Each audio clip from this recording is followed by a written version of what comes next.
ABC Podcast, Materia Oscura, José Manuel Nieves. La extraña historia de los primeros vertebrados terrestres. Hola, ¿qué tal? Bienvenidos a un nuevo episodio de Materia Oscura, que es el canal de ciencia, el podcast de ciencia de ABC. Hoy viajaremos 400 millones de años atrás, a un tiempo en que la Tierra era un lugar aún inhóspito y sobre todo tremendamente vacío. Y es que el reino animal, o al menos los vertebrados, todavía permanecía confinado en el mar. En tierra había apenas representantes del reino de los insectos, pero ningún vertebrado había puesto en tierra todavía. Y en el agua, los peces, los reyes indiscutibles de ese mundo primitivo y acuático, pues ni siquiera soñaban aún, hace 400 millones de años, con pisar tierra firme, porque todavía no habían transformado sus aletas, no habían desarrollado sus extremidades para poder dar ese gran salto evolutivo fuera del agua. Los primeros anfibios, que son los ancestros directos de los tetrápodos son los animales de cuatro patas, entre los que están todos los anfibios, los reptiles, las aves y los mamíferos, entre ellos nosotros. Bueno, pues los primeros tetrápodos eran todavía una promesa lejana en ese momento. La teoría dominante sobre el origen de esos tetrápodos, las primeras criaturas que salieron del agua para conquistar la Tierra, lo que nos dice es que surgieron a partir de un grupo de peces con aletas lobuladas durante el período devónico, y eso fue hace aproximadamente 375 millones de años. La transición del agua a la Tierra fue un proceso gradual, que duró millones de años y que fue impulsado por una serie de adaptaciones en el cuerpo que fueron clave y que les fueron permitiendo sobrevivir cada vez mejor en entornos de aguas poco profundas y con niveles variables de oxígeno. Pero ahí, como suele pasar en ciencia, un hallazgo recién hecho en Polonia está poniendo patas arriba algunas de estas ideas. Y es que resulta que un grupo de científicos acaba de desenterrar unas huellas fósiles que adelantan ni más ni menos que 10 millones de años la primera migración de peces fuera del agua. Esto reescribe el guión de cómo y cuándo los vertebrados empezaron a conquistar la superficie terrestre. Esta noticia, publicada en la revista Scientific Reports, es de esas que obligan a los paleontólogos a frotarse los ojos dos veces. Christian Klug, que es uno de los autores, es un reputado paleontólogo de la Universidad de Zúrich, lo dice sin tapujos. Dice, al principio no podía creerlo. Pero claro, tras analizar los nuevos datos y visitar personalmente el yacimiento, pues se tuvo que rendir a la evidencia. Un pez, incluso sin patas todavía, se atrevió a dar el primer paso fuera del agua, mucho antes de lo que se pensaba. ¿Y cómo se hizo ese descubrimiento?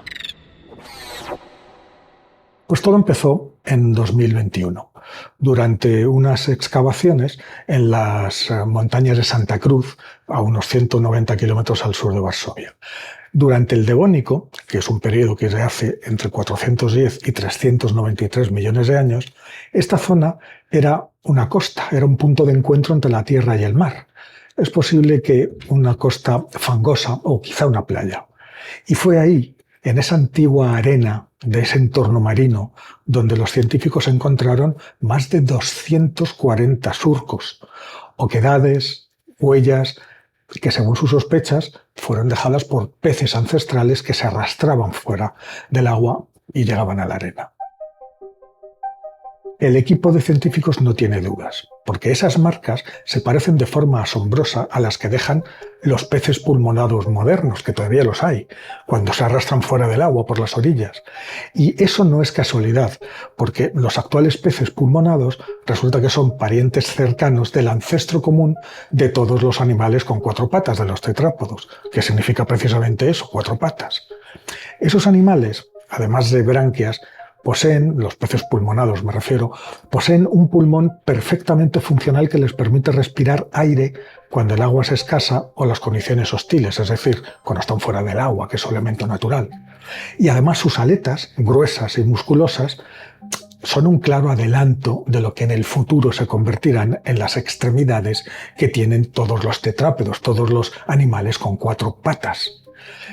¿Qué hacían para moverse por tierra o qué hacen para moverse por tierra? Porque todavía existen los peces pulmonados. Pues se impulsan hacia adelante con un movimiento muy peculiar. Clavan la boca en el suelo, en el sedimento, como si fuera una palanca, se levantan y avanzan y van corrigiendo la dirección con la cola y las aletas. Estos rastros de arrastrarse solo pueden formarse, por supuesto, en tierras o aguas muy poco profundas, cuando ya no funciona la flotabilidad del pez y no tiene más remedio para moverse que arrastrarse. Y está claro que no son movimientos caóticos, sino es un comportamiento deliberado, ordenado, es todo un intento de locomoción terrestre. ¿Y existen más rastros similares? Sí, existen, porque este mismo equipo, años atrás, en 2016, ya había dado lo que podríamos considerar como un primer aviso. ¿Qué encontraron entonces? Pues encontraron otros fósiles de arrastre parecidos en las mismas montañas de Santa Cruz y, según su interpretación, estas huellas pertenecían sí a un pez pulmonado antiguo, pero no arrastrándose para transportarse, sino en pleno acto de caza. Aquellos peces se lanzaban a por insectos en la superficie, por eso salían del agua, eso fue lo que les impulsó a salir del agua, porque los insectos ya estaban fuera. O también excavaban con la boca en la arena blanda y húmeda para atrapar presas que vivían enterradas. Y al hacerlo dejaban marcas distintivas, ¿no? Cuando empujaban el marro con las mandíbulas quedaba una marca. Pero en este nuevo estudio, en el de ahora, los científicos han descubierto marcas que aportan pistas todavía más reveladoras sobre estos pioneros de la conquista terrestre. Para desentrañar el misterio, el origen de estas huellas, los científicos las escanearon, las huellas fósiles, con un escáner en 3D de mano y compararon los resultados con las huellas que dejan una de las especies modernas de peces pulmonados, como Propterus annentens, que vive en África Occidental. Este escaneo reveló una riqueza de detalles hasta entonces invisibles. Las impresiones de la cola, el hocico, las aletas, el tronco. La comparación dejó a todos boquiabiertos. ¿Por qué? Porque estas huellas antiguas coincidían a la perfección con las del pez pulmonado de hoy en día. El descubrimiento sí apoya la idea de que la selección natural ya estaba favoreciendo las excursiones terrestres en otras ramas evolutivas de los peces, mucho antes de que aparecieran los primeros tetrápodos, y esto es una auténtica revolución en este campo. Y nos recuerda que la evolución en el fondo no es una línea recta, sino un árbol que se ramifica de formas impensables, y muchas de esas ramas exploran caminos que hoy parecen de lo más curioso o por lo menos insólitos. ¿Y qué más descubrieron los científicos? Pues sí, hay algo más. Y se trata de un hallazgo todavía, si cabe, más sorprendente. Y es que los científicos encontraron indicios de que algunos de estos peces pulmonados antiguos podrían haber sido zurdos. Parece una tontería, pero ahora mismo veréis que no lo es. A ver, de las 240 impresiones de huellas que estudiaron, 36 fueron creadas por peces que tenían la cabeza inclinada. Y de esas 36, 35 se inclinaban precisamente hacia la izquierda. En opinión de los científicos, no fue algo accidental, sino una preferencia definida, lo que podría ser considerado como el primer registro fósil de lateralidad. ¿Y qué es la lateralidad? Pues es una hipótesis que sugiere que los organismos tienen una preferencia innata por usar un lado de su cuerpo para ciertas tareas. En los vertebrados eso se manifiesta por el hecho de que solo un lado del cuerpo, normalmente el derecho, es el dominante.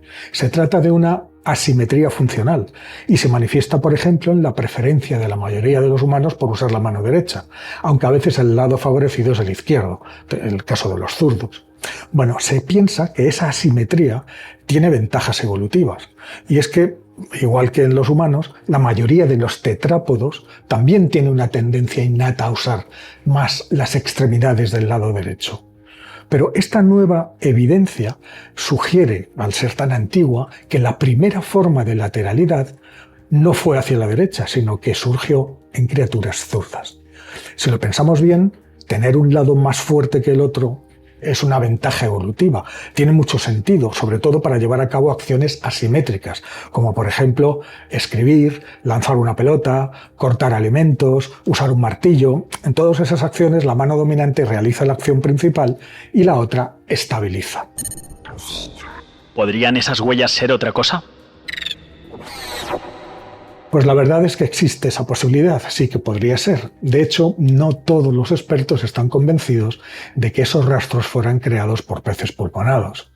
Algunos argumentan que los peces pulmonados modernos tienen demasiadas diferencias con los que vivieron hace más de 400 millones de años, lo que hace que sea mucho más difícil comparar sus huellas. Y la humildad de los buenos científicos, pues los autores del estudio se muestran abiertos a otro tipo de interpretaciones y nos cuentan en su artículo sus planes de futuro para reforzar su propia interpretación, y es estudiar rastros similares que se han encontrado en China y Australia con los últimos métodos tecnológicos para arrojar más luz sobre los dueños, sobre quienes dejaron esas huellas. También, en el futuro, analizarán la zona que rodea a las impresiones, las que ya han estudiado, para entender mejor el entorno en el que fueron dejadas. Y, aunque no sean huellas de peces pulmonados, dicen los científicos, está claro que la búsqueda de los primeros registros de locomoción terrestre, de la capacidad de moverse por tierra, fuera del agua, es una tarea realmente apasionante.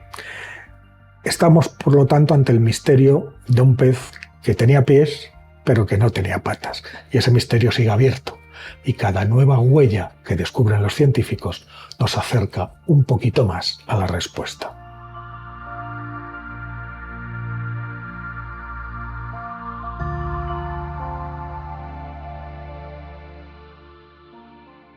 Muchas gracias por escuchar. Todos los episodios de Materia Oscura con José Manuel Nieves están disponibles en la web del periódico, abc.es, y en las plataformas de audio.